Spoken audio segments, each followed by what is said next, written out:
哭了，不过那不是悲伤的眼泪，他们很开心，那样挺好的，挺好的。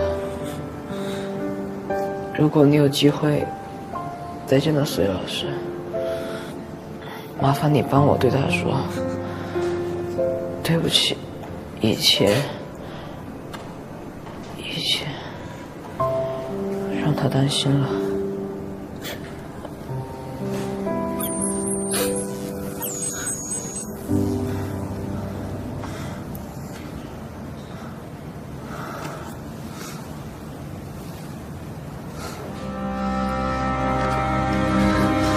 玲玲啊，玲玲啊！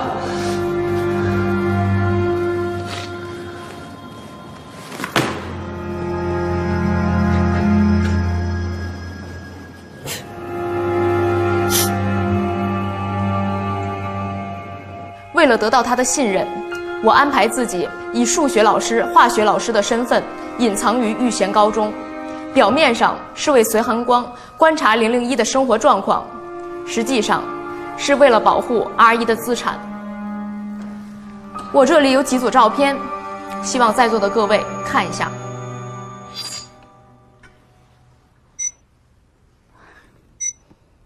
001在学校表现的生活状况是非常稳定的，而且他还结交到了许多相当要好的朋友，这说明他已经相当适应人类社会的生活了。所以，我建议公司出动大量的技术和设备去支持夏旭夫妇